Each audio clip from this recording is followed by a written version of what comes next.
Vamos a la palabra del Señor en Tito. Casi nunca se predica de Tito, ¿verdad que no? Tito suena como un amigo de nosotros. Tito capítulo 2, versículo 11. Cuando usted llegue hasta allá, simplemente diga amén, pero fuerte, que se escuche, ¿ok? 3 personas llegaron, gloria a Dios. Anyway, para el beneficio de los que no trajeron Biblia, lo tenemos también en la pantalla. Dice la palabra del Señor en el nombre del Padre, del Hijo y del Espíritu Santo. Porque la gracia de Dios se ha manifestado para salvación a todos los hombres. Señor y Padre, damos gracias en esta hermosa y preciosa mañana por la oportunidad que tú nos das de llegar hasta este lugar libremente, Señor, porque así, Señor, lo ha dispuesto nuestro corazón conforme a la inquietud de tu Espíritu Santo. Señor, hemos llegado con la expectativa primeramente, Señor, de alabarte, de glorificar tu nombre con alabanzas, con cánticos, Señor, pero también con la expectativa de que tú nos hables a través de tu palabra en esta mañana. Te pido, mi Señor, que no sea yo, sino tu Santo Espíritu hablando a través de mí. De tal forma, Señor, que los hermanos y aquellos que estemos escuchando recibamos esta palabra y la pongamos en nuestro corazón y tenga un efecto de ponerla por obra en nuestro andar diario. En el nombre de Cristo Jesús oramos. Amén. Pueden tomar asientos, mis queridos hermanos. Oye, qué bueno ver la casa del Señor bastante llena. Quiere decir que no solamente vinieron por los tacos de la semana pasada. Gloria a Dios, qué bueno. Mi querido hermano, el título de esta nueva serie que vamos a estar predicando en las próximas semanas es el poder de la gracia de Dios. El poder de la gracia de Dios. Un ejemplo de la gracia lo podemos encontrar en esta carta escrita por el apóstol Pablo a Tito, donde le deja claro que Dios ha manifestado la gracia para salvación de todos. La gracia no es para algunos, la gracia no era para los judíos, la gracia no solamente era para el pueblo de Israel, no solamente era para los griegos, sino que la gracia de Dios ha sido manifestada para todos los seres humanos que habitan en este planeta. Amén. Entre esos seres humanos estamos usted y yo. ¿Okay? Sí, somos humanos, no somos ni venimos del mono, ¿ok? Eso es una teoría falsa. Tenemos mucha similitud. De hecho, hay personas que se comportan como tales, pero nada que ver. ¿Ok? Nada que ver. Entonces, la gracia ha sido manifestada para el ser humano. El animal no ha pecado. El animal no tiene, de hecho, mi querido hermano, para los que son dueños de perritos y gatitos y loritos y todo eso, sus animales no tienen alma. Su animal se murió y se acabó. Usted no lo va a ver en el cielo ni nada de esas cosas. Allá a lo mejor no sé lo que habrá, pero pues. Porque si no sería pisotear la sangre de Cristo y bajarla al nivel de los animales y no a los que fuimos creados a su imagen y semejanza. La gracia de Dios ha sido manifestada para nosotros. Y recibimos esta gracia cuando se nos concede un favor de forma gratuita. Es algo que no merecemos. Yo lo pongo de esta forma. Hay una diferencia entre misericordia y gracia, aunque van de la mano, ¿sí? La misericordia es como este ejemplo que yo siempre uso para aquellos que nunca lo han escuchado. Si usted viene por aquí, por esta carretera que está aquí, que se llama la Greenhouse, hay un límite de velocidad, creo que son 65 millas. No, porque parece que ese es, porque todo el mundo anda volando. No, es 40 millas creo que es. 40 millas. Pero si usted viene a 45, 50 millas, hay una ley rotulada que dice que la velocidad máxima es 40. Pero hay un personaje que es la policía, que ellos se encargan de forzar la ley cuando las personas no la obedecen. De hecho, en inglés el término está mucho más correcto, dicen un law enforcement. ¿Okay? Una persona que fuerza la ley, es decir, que la pone en función y él lo detiene porque usted va a exceso de velocidad. Aquí va la diferencia. Él tuviera misericordia de usted si simplemente lo deja ir y no le da el ticket. Eso es misericordia. La misericordia es abstenerse de darle a una persona lo que verdaderamente se merece. O sea, en castigo estamos hablando. Eso es misericordia, tuvo misericordia. Aunque la misericordia puede ser por aquella persona también que está sin comer y usted le da un plato de comida, ¿verdad? Pero en este caso, esa sería la misericordia. Ahora, ¿en dónde radica la gracia? ¿Dónde radica la gracia? En que ese mismo policía, y no se ilusione porque esto no va a pasar, ¿ok? Esto es un ejemplo, ¿ok? Para los que me están mirando, y ojalá y me toque a mí, no, eso no pasa. Pero esto es un ejemplo para ubicarnos. ¿Qué es gracia? La gracia es cuando el policía lo detiene, tiene misericordia de usted porque no le da el ticket y le dice, ¿sabes qué? ¿Para dónde tú vas? Y usted muy hábilmente, aunque no vaya para el hospital, le dice, no, es que voy para el metodista. Y le dice, vamos a hacer una cosa.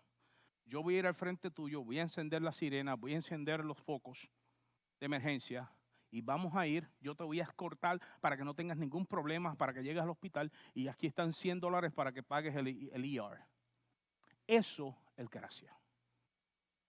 Ahora, Dios no solamente ha tenido misericordia del ser humano, sino que también ha ido más allá y nos ha dado con él, dice la Escritura, toda bendición espiritual en las regiones celestes en Cristo Jesús. No solamente nos ha perdonado los pecados, sino que nos promete una vida venidera, una vida eterna, cielos nuevos, tierra nueva, es lo que dice la palabra. De hecho, hay una promesa de que moraremos eternamente con Él. La gracia de Dios se ha manifestado. De hecho, la gracia de Dios está manifestada en este momento en cada uno de nosotros, porque todos los que estamos aquí, a pesar de las necesidades que tenemos mucho más de lo que necesitamos para vivir. Créame, tenemos mucho más de lo que necesitamos para vivir. Así que eso es gracia. Y cuando hablamos de la gracia de Dios, nos referimos a todas esas bendiciones que Él ha concedido porque le ha placido bendecirnos. Si vamos un momento a Efesios capítulo 1, Efesios capítulo 1, versículos del 3 al 7.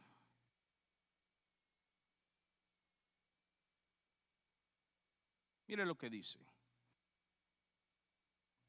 Y voy a citar varios versículos de la Biblia porque vamos a hablar de un tema que es totalmente bíblico. La gracia no es para abusar de ella, ¿ok? Es para vivir en ella. Amén. ¿Qué pasa si usted tiene un carro y abusa del carro? No funciona bien. Y a veces, para que su vida funcione bien, no debe abusar de la gracia que Dios ha dado, sino debe vivir en ella, conforme a las instrucciones que se nos han sido dadas. Amén. Pero mire lo que dice Efesios capítulo 1 del 3 en adelante. Dice, bendito sea el Dios y Padre de nuestro Señor Jesucristo, que nos bendijo con toda bendición espiritual en los lugares celestiales en Cristo, según nos escogió en Él antes de la fundación del mundo, para que fuésemos santos y sin mancha delante de Él. En amor, habiéndonos predestinado para ser adoptados hijos suyos por medio de Jesucristo, según, escuche bien, el puro afecto de su voluntad, para alabanza de la gloria de su gracia. ¿Escuchó bien eso? Para alabanza de la gloria de su gracia, con la cual nos hizo aceptos en el amado, en quien tenemos redención por su sangre, el perdón de pecados, según las riquezas de su gracia. Ahí está manifestada la gracia de Dios. Pero quiero definir un poco más qué es la gracia de Dios. Quisiera definir un poco más qué es la gracia de Dios. La gracia de Dios es la bendición, escuche bien, o el favor generoso de Dios sobre nosotros. Dios nos ha mostrado su gracia al perdonarnos y tratarnos con misericordia en lugar de dejarnos con nuestros pecados sin perdón ni salida. Eso es lo que es gracia. Ahora, ¿cómo se pudiera pagar un acto de gracia? No hay manera de pagarlo. No hay manera de pagarlo. La única manera que usted puede hacer es vivir siempre agradecido. Vivir agradecido por lo que Dios ha hecho en su vida. Los apóstoles, uno lee el libro de los Hechos y las historias del sufrimiento de la iglesia, y uno dice, ¿cómo esta gente estuvo dispuesto a sufrir tanto? Ellos entendían lo que era la gracia de Dios. Ellos entendían lo que habían recibido. Por lo tanto, vivían extremadamente agradecidos de Dios hasta el punto de entregar su propia vida. ¿Cuántas madres no darían la vida por un hijo? Aunque el muchacho sea difícil, aunque el muchacho le dé dolor de cabeza, Pero la madre daría la vida por el hijo, ¿sí o no? Es un acto de amor. Pero fíjense que nuestro Padre dio la vida de su hijo.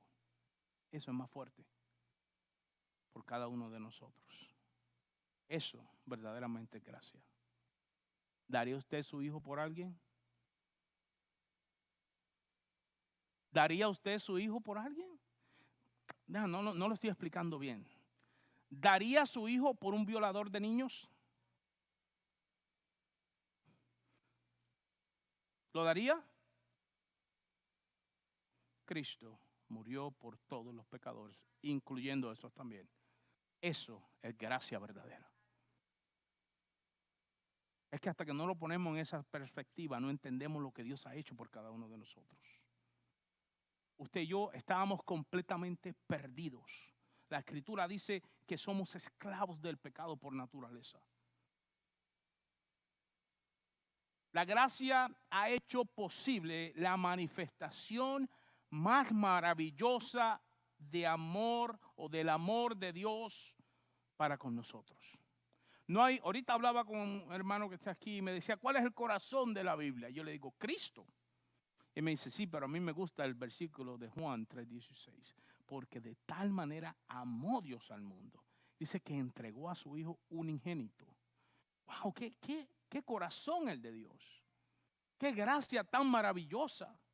De hecho, usted goza de una esperanza de vida eterna por ese acto de gracia. Porque si no, hubiese sido cuando le dé el estirón, iba a ver allá, como dicen los amigos mexicanos. Si Dios no hubiese manifestado su gracia, los amigos mexicanos dicen, vas a ver al chamuco. La Biblia lo dice. Es que la palabra es graciosa para mí, disculpen. Pero es cierto, estábamos condenados. Si la gente entendiera que están condenados y que si no es por el acto de gracia de Dios, usted y yo simplemente cuando dejemos este cuerpo, que todos lo vamos a dejar, íbamos a enfrentar una pena de castigo para toda la vida. Por lo tanto, mi querido hermano, es necesario conocer la gracia que hemos recibido a través de Cristo. Es la gracia que Dios ha manifestado a todos los hombres, a todos los seres humanos, es lo que está diciendo. Y un día usted estaba perdido, pero esa gracia lo alcanzó. Jesús tocó a su puerta y usted respondió. Eso es gracia, esa oportunidad, esa puerta que se está abriendo. Y como yo digo, ahora no lo entendemos porque pensamos que nosotros vamos hasta aquí, hasta el 3000. Hay gente que piensa que va a estar aquí hasta el año 3000. Pero eso no va a suceder. La historia está ahí, donde muchos han quedado ya en el camino y ya pasaron esa etapa. Y algún día nos tocará a nosotros y ese día vamos a entender ese regalo maravilloso de la gracia de Dios. Cuando entremos a aquel lugar y sintamos la paz que nunca hemos sentido en la vida. Cuando nos sintamos verdaderamente completos y realizados frente a la presencia de Dios. Dice, según lo narra la Biblia y en Apocalipsis dice que Juan tuvo una visión y que los ancianos que habían recibido corona, es decir, que habían recibido un galardón por el simple hecho de estar frente a esa presencia, se quitaban las coronas y la tiraban a los pies del trono de Dios. Y todavía no lo entendemos y yo, mi querido hermano, me identifico con usted.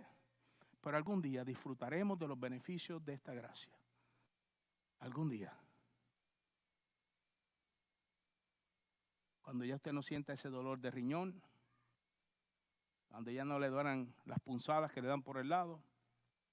La otra vez había una hermana que hablaba de los calambres. Bien disimulada la hermana, andaba con un aparatito así, que parecía un espejo de esos de maquillaje. Y cuando lo abre, tiene las pastillitas ahí. Y le digo, hermana, ¿para qué? Me dice, porque a veces tengo los calambres que ni las pastillas puedo agarrar. Todo eso se va a ir en algún momento. Todo eso va a pasar. Y lo que nos va a hacer entrar en esa gloria maravillosa de Dios es la gracia que Él ha extendido para toda la raza humana. Qué bonito. Ahora, vamos al primer punto. Y precisamente tiene que ver con esto. Lo primero que debemos entender es que hemos sido salvos por gracia. Somos salvos por gracia. Si vamos un momento a Efesios capítulo 2, versículos 4 al 5, nos lo explica el apóstol Pablo un poco mejor en esta carta que le está escribiendo a la iglesia de Éfeso. Dice, pero Dios, que es rico en misericordia, por su gran ¿qué? Amor. No quede duda que lo que ha hecho manifiesta la gracia parte del amor de Dios, porque Dios es amor.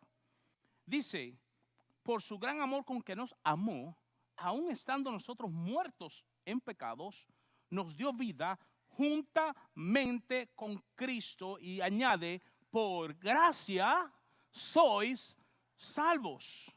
Qué maravilloso, mi querido hermano. Quiere decir que usted no había manera de que pudiera comprar la salvación. No había manera que, mire, ninguna obra de este mundo puede pagar la perfección que exige Dios. No lo puede hacer. Por eso la Biblia dice que habrá sorpresas aquel día. Y quizás el que usted piensa que se va a ir al infierno porque le hizo algo a usted, o a su mamá, o a su papá, o a su vecino, a lo mejor es el que lo recibe allá. Porque lo que se necesita para ser salvo no son obras, sino es la gracia derramada y la fe en Cristo Jesús. That's it. Lo único que te pide es que creas. Por supuesto, el creer te va a hacer entender que has estado mal, y por supuesto va a haber algún arrepentimiento. Eso va a ser un efecto del creer. Amén. Pero ahí mismo en Efesios, un poquito más adelante, no se me vaya de esa página, vaya a Efesios 2, 8 y 9. ¿Sí? Dice, porque por gracia, escuche bien, porque por gracia sois salvos por medio de la fe. Y esto, no de vosotros, pues es un don de Dios. Ahora le añade, no porque, no por obras, para que nadie se gloríe. Mire, yo sé que hay personas que piensan que siendo buenos alcanzan la gloria de Dios.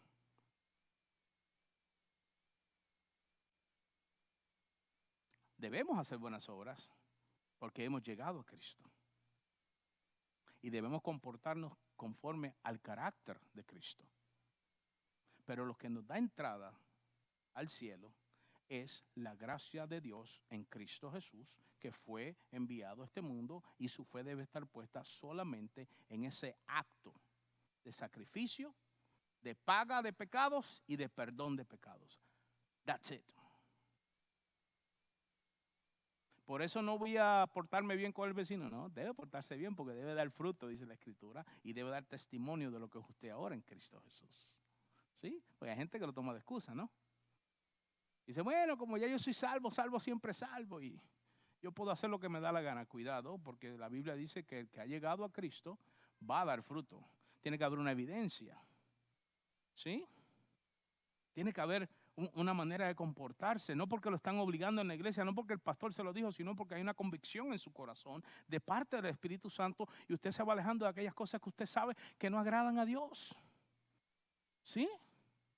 Yo no puedo decir amar a mi esposa y no pasar tiempo con ella y no dedicarle tiempo. Y ella sabe también que me debe de dedicar tiempo y hacerme los platos que a mí me gustan. La santifico en el nombre del Señor. Es que es una evidencia del amor de Dios en nuestra vida. Pero hay gente que dice, si quiere seguir viviendo su vida como está ya. No, porque la Biblia dice que hemos de dar testimonio. Dice además, dice que, de modo que si alguno está en Cristo, nueva criatura es, que las cosas viejas pasaron y todas son hechas nuevas. Amén. Qué linda es la palabra, y clara también. La palabra de Dios es clara. Tito, donde comenzamos leyendo, en el capítulo 3, versículos del 4 al 7, también encontramos algo acerca de la salvación por la gracia de Dios. Mire lo que dice en Tito, capítulo 3, versículos del 4 al 7. Pero cuando se manifestó la bondad de Dios nuestro Salvador y su amor para con los hombres, nos salvó, escuche bien, no por obras de justicia que nosotros hubiéramos hecho. Muy claro lo dice ahí. No por obras de justicia, Dice, si no, ¿por qué? Por su misericordia, por el lavamiento de la regeneración y por la renovación en el Espíritu Santo, el cual derramó en nosotros abundantemente por Jesucristo, nuestro Salvador. Escuche bien, para que justificados por su ¿qué? Por su gracia, viniésemos a ser, ¿qué dice? Herederos conforme a la esperanza de vida eterna. Hay un versículo que dice, ¿y dónde está la jactancia? Dice, quedó excluida. No hay manera que usted y yo nos podamos jactar que hemos hecho algo para estar en la presencia de Dios. Hasta que usted y yo no entendamos esto, la perspectiva que vamos a tener de la vida va a estar equivocada. Porque vamos a pensar que por lo que yo hago es que Dios me va a dar el lugar. Por cuanto Dios me ha dado un lugar, yo vivo para Él. ¿Sí? Por cuanto mi esposa me dijo que sí,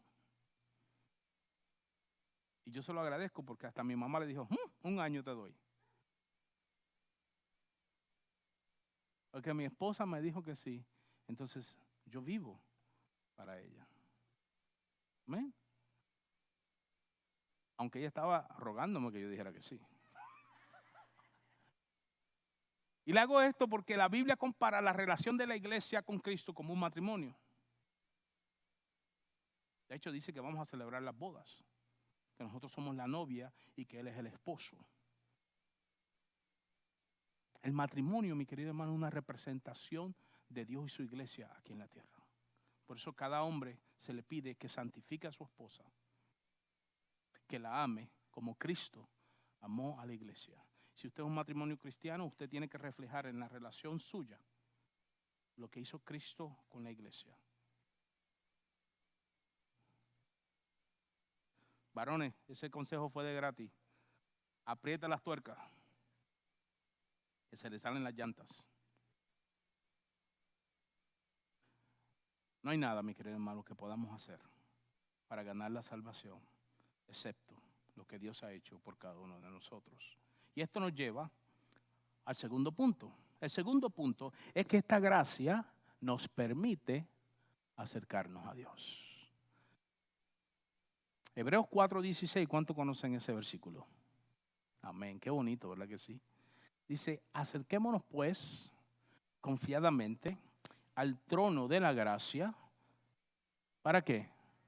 Para alcanzar misericordia y hallar gracia para el oportuno socorro. Ahora, esto tiene un contexto. ¿Por qué dice esto en Hebreos? El libro de Hebreos está dirigido específicamente, aunque hay cosas que nosotros rescatamos de ahí, pero está dirigido específicamente al pueblo de Israel, a los hebreos, por eso se llama así. Había una confusión porque ellos querían seguir haciendo los ritos de la ley en cuanto a poder relacionarse con Dios. Pero ya ha venido Cristo, mediador de un mejor pacto, ya no tenían que seguir haciendo sacrificios, ni yendo donde sacerdote, ni nada de eso, porque para eso vino Cristo.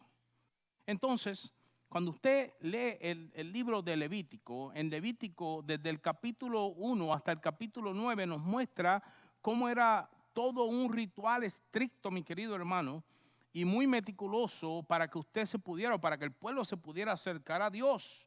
Y no era para todo el pueblo tampoco, sino que esto era para ciertos hombres llamados sacerdotes, que eran los que podían trabajar en el atrio, en el tabernáculo, y también atender al pueblo.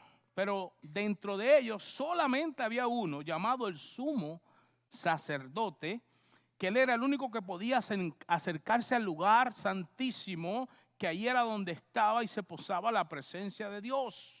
Y así él podía interceder, este sumo sacerdote, y alcanzar la misericordia y el perdón de pecados y el socorro, no solamente para él mismo, sino para el pueblo. Era la única manera que se podían acercar a Dios. Era todo un ritual. Y en Levítico usted encuentra todas las leyes, desde el capítulo 1 al capítulo 9, de todo lo que se necesitaba hacer, de lo que Dios dijo para que se pudieran acercar. Pero venido Cristo y derramada la gracia de Dios, todo esto cambia.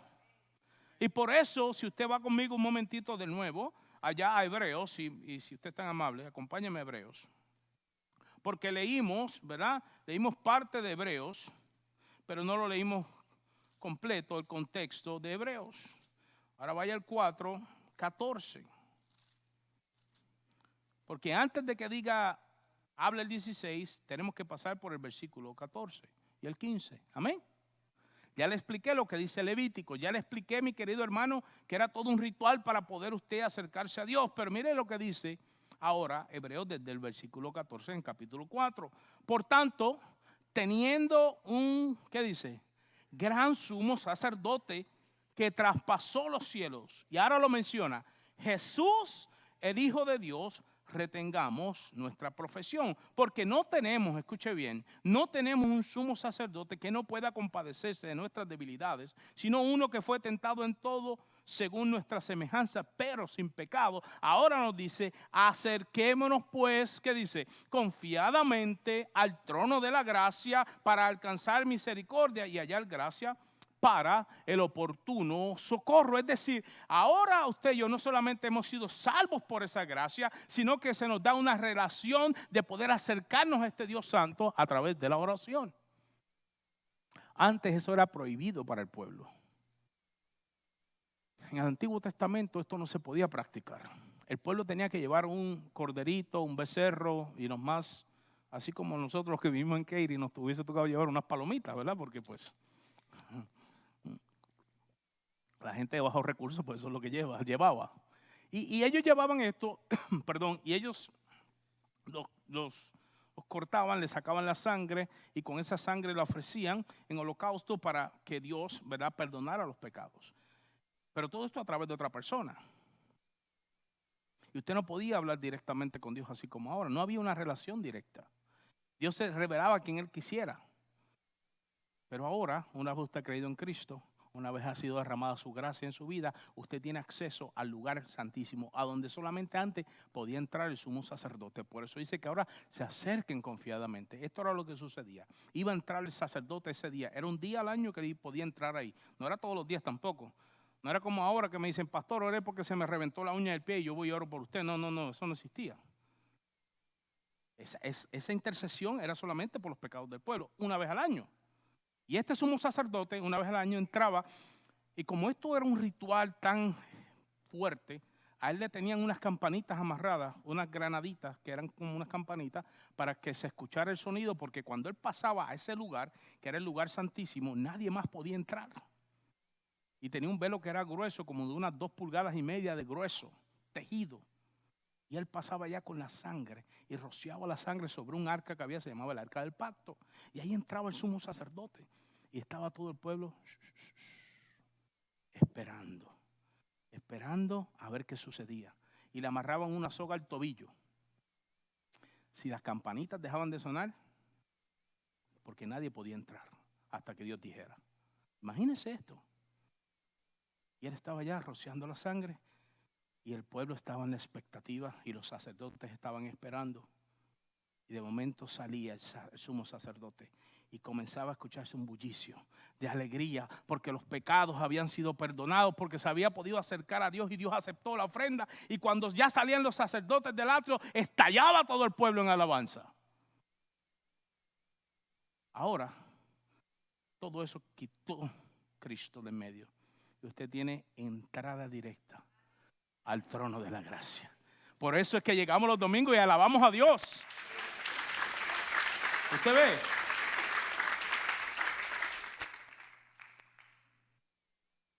A través de Cristo y esa poderosa gracia, Dios es un Dios cercano. Podemos acudir a ese trono en todo momento, a cualquier hora, con la confianza de que vamos a ser escuchados por Dios. ¿Me escuchó? Vamos a ser escuchados por Dios, pero no siempre nos va a contestar rápido. Hay veces que nos va a decir una contestación, y mire, que es dura, pero se la dio al apóstol Pablo, bástate mi gracia, con mi gracia es suficiente. Gózate en mi gracia. No, Señor, es que tengo un aguijón que es como si fuera un enviado de Satanás para que me abofetee. Gózate en mi gracia. No, pastor, que usted no conoce la mujer que yo tengo. Míreme, los frijoles nunca me los gozo como yo quiero. Gózate en la gracia de Dios. El pastor, usted no conoce al marido mío, es terrible. Gózate en la gracia de Dios. Pastor, que usted no sabe la situación económica en la que estoy. Gózate en la gracia de Dios. Y acude a su trono, porque allí también hay oportuno socorro. Amén. Ahora, Él desea que nos acerquemos en confianza como un niño se acerca a su padre amoroso. Mire, el viernes aquí tuvimos disculpa que lo tomo de ejemplo, pero vamos a tomar a nuestro hermano Over. El hermano Over, pues su trabajo, hay veces que le exige mucho y él llegó un poquito más tarde, ¿verdad?, al ensayo, pero llegó todo matado, ¿verdad? Yo le vi la cara y yo, no, este hombre viene arrastrando los pies. Y llegó y se subió acá. Y pasó algo que a mí yo dije, wow, qué bonito. La niña, cuando miraba a su papá y lo miraba y lo miraba y lo miraba, ¿sabe lo que quería la niña? Cata, que de hecho está cumpliendo años, quería un abrazo de su papá. Y ella se metió por ahí, se pasó por encima de los cables y fue y le dio un abrazo a su papá. De esa forma, así quiere Dios que nos acerquemos a Él. Como un niño se acerca a su padre. No debemos tener temor, porque aun cuando Dios conoce nuestras faltas y nuestros pecados, Él nos recibe con misericordia y gracia delante de su trono. Cuando vamos a Él en humildad, Dios nos perdona, nos restaura y nos da fuerza para seguir adelante por medio de su gracia derramada. Yo quiero llevarlos por un momento a una de las parábolas más conocidas en la Biblia. Vaya a Lucas, capítulo 15. Yo estoy seguro que usted ha escuchado esto un montón de veces. La parábola del hijo pródigo. La parábola del hijo pródigo es una enseñanza de la gracia de un padre. ¿Ok? Yo sé que la conocemos como la parábola del hijo pródigo, pero yo la conozco como la parábola de la gracia de un padre. Y usted en el versículo 11 en adelante habla de que este hombre tenía 2 hijos. No lo voy a leer textualmente, simplemente le voy a dar un repaso. Dice que el menor de ellos, ¿verdad?, había pedido a su padre que le diera la parte de su herencia. ¿Sabes lo que significa eso?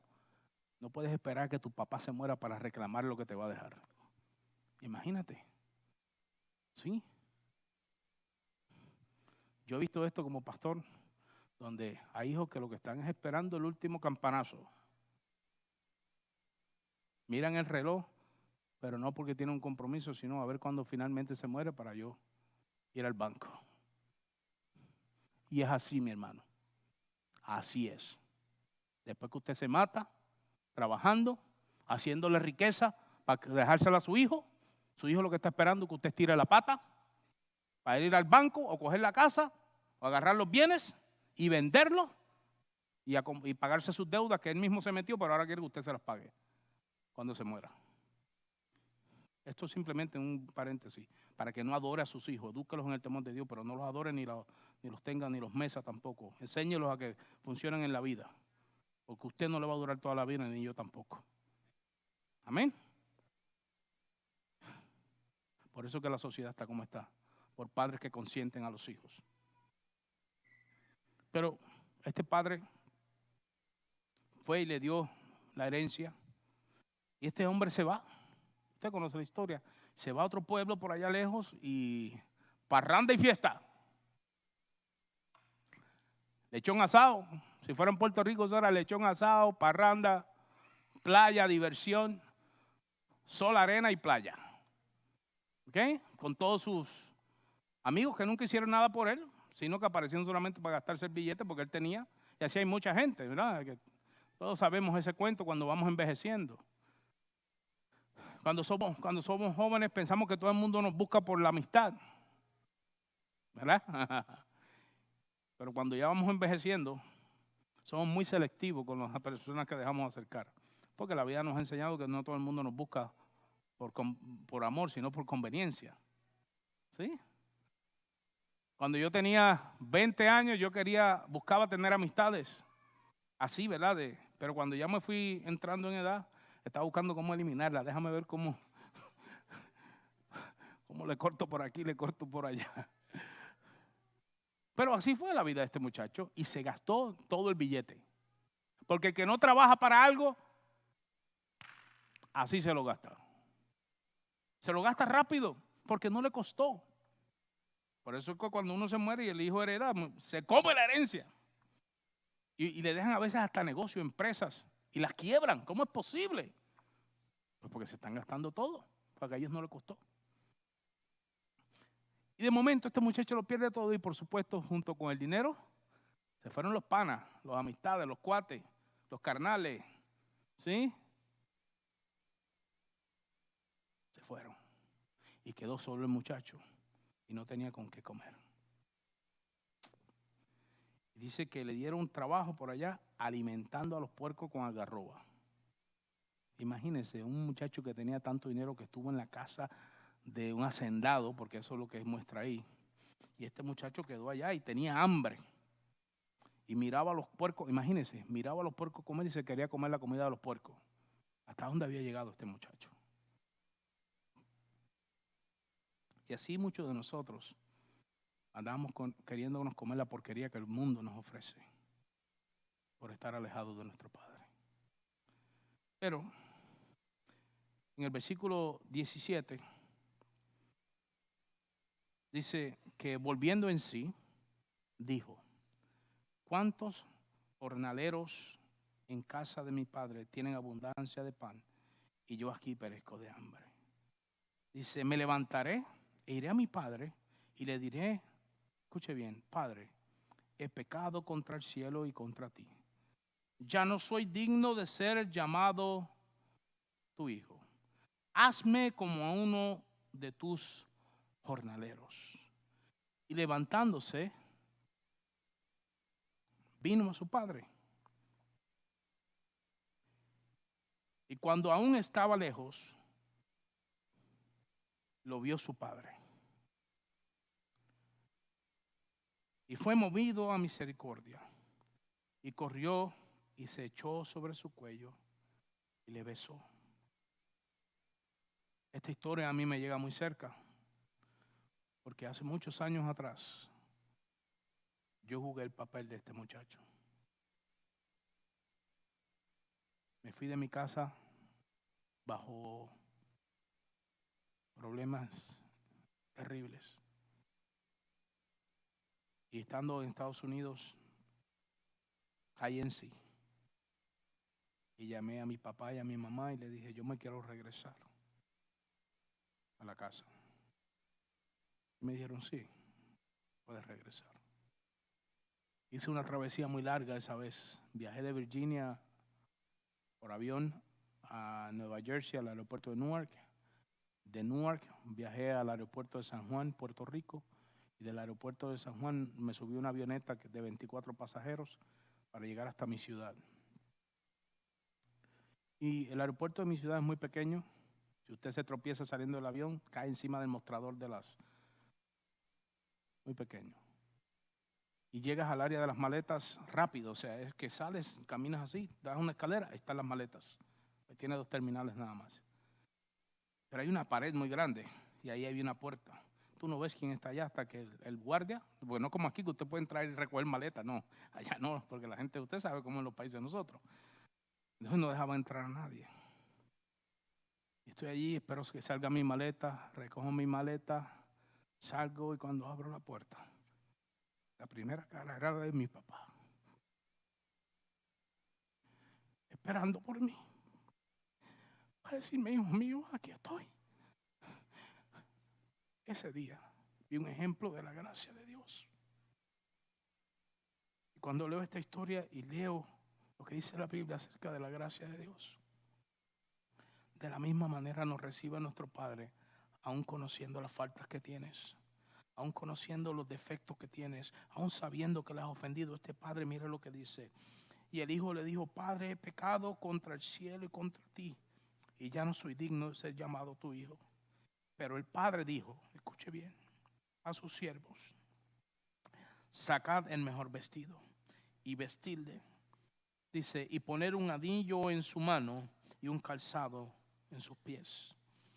Y traed el becerro gordo y matarlo y comamos, escuche bien, y hagamos fiesta. ¿Cuál es el corazón de gracia de Dios? Porque mi hijo muerto era y ha revivido. Se había perdido y es hallado. Y comenzaron a regocijarse. El punto de esta historia no radica en lo que hizo el hijo, sino como el padre lo recibió. De la misma forma dice la escritura en Hebreos 4:16. Acercaos pues confiadamente al trono de gracia, donde hay gracia y misericordia y hay oportuno socorro. Póngase en pie, mi querido hermano.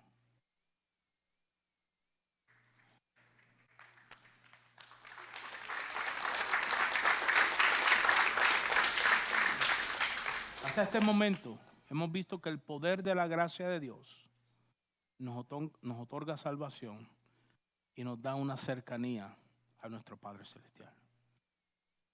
Dos cosas, mi querido hermano, que ninguna obra que usted pueda hacer en este mundo va a poder alcanzar. Así que simplemente haga lo siguiente: viva agradecido para Dios. Incline su rostro, mi querido hermano, querida iglesia. Cierre sus ojos. Y antes de irme, quizás haya alguien entre nosotros que todavía no ha puesto su fe y ha creído en el mensaje de Cristo, el cual dice la Escritura que por amor a ti se entregó y ha derramado gracia para tu vida. Yo voy a hacer una pregunta y la voy a hacer una sola vez. ¿Habrá alguien esta mañana que desea entregar su vida a Cristo, creer en Él como su Salvador? Ahí donde está, levante su mano. Yo quiero orar por usted. ¿Habrá alguien que todavía no ha conocido el amor de Dios a través de Cristo y hoy cree en Él como Salvador?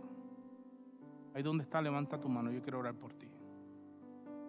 Si no, esta otra pregunta es para ti que eres hijo o hija de Dios. Ya no te atreves a acercarte porque piensas que has fallado mucho, que ya no te mereces el perdón y la gracia de Dios. Hoy es un buen día de que te reconcilies con tu Padre, como hizo el joven en esta historia. Y según lo recibió su Padre, así te recibirá el Señor. ¿Habrá alguien en esta mañana que desea reconciliar su vida con Cristo? Que desea y necesita oración porque ha estado alejado de Dios. ¿Habrá alguien que aprovecha este beneficio de la gracia para acercarse de nuevo a su Padre Celestial? Ahí donde estás, levanta tu mano, quiero orar por ti. ¿Habrá alguien que está alejado y dice: pastor, ore por mí? Yo necesito acercarme de nuevo. Amén. Dios te bendiga, varón. ¿Alguien más? ¿Habrá alguien más? Dios te bendiga, mi hermana, ya te vi. ¿Habrá alguien más? Si no es molestia para ustedes y quisieran pasar acá, yo quiero orar con ustedes. Puedes pasar acá, si pueden. ¿Habrá alguien más? Antes que yo. Amén. Dios te bendiga. ¿Sabe que Dios les ama? Nunca ha dejado de amarle, mis hermanos. Él los recibe en su trono de gracia en esta hora. Algunos de los ujieres de la iglesia, hermanos, por favor, que acompañen a estos hermanos en oración. Que estén a su lado y le pongan la mano sobre su hombro. Por aquí hay dos varones, por favor, dos hermanos de la iglesia que vengan y estén con ellos. Sí. Acá hay otro varón por esta esquina para que ore con él. ¿Habrá alguien más? Mira la imagen de esta historia. Es que el padre lo vio, lo cual quiere decir que siempre estaba a la expectativa de que su hijo regresara. Siempre estaba el padre a la expectativa de que su hijo regresara. Dice que lo vio y se fue hacia él. No tengas miedo. El Señor te quiere abrazar en esta mañana. ¿Habrá alguien más?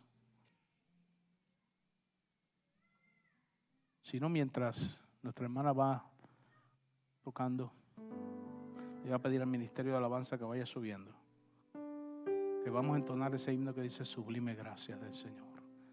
Padre Santo, Padre bueno, yo te pido en esta hora, Señor, que como ese Padre recibió a aquel Hijo, tú recibas a estos hermanos, Señor, que en esta mañana públicamente reconocen que necesitan vivir cerca de ti. Señor, que entienden la necesidad y agradecen la gracia que tú has derramado en sus vidas. Yo te pido que tú los fortalezcas, mi Señor amado, que tú le des la paz que ellos necesitan, que le des la sabiduría para tomar decisiones correctas. Y como dice tu palabra, que produzcas en ellos el querer como el hacer por tu buena voluntad, Señor. Padre, que ellos sientan tu amor en sus vidas en esta hora, tu paz derramada, Señor, en el nombre de Cristo Jesús. Amén y amén.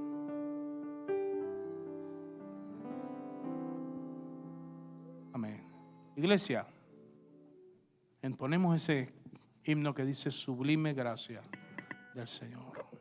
Aprovecho para agradecer a todos los hermanos que hicieron posible la actividad del domingo anterior. Ha sido de gran bendición, no solamente para nuestra iglesia, sino también para la iglesia de inglés, porque le dimos un gran testimonio de cómo se comparte en el Señor. Ha habido gente que lo ha visto de otras partes. Y en esta semana vino un pastor de otra iglesia que necesita ayuda y vino a esta iglesia a pedir ayuda, porque algo está sucediendo en este lugar. Ustedes son parte de lo que está sucediendo en este lugar. Amén. Así que entonamos. Amén.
que tengan.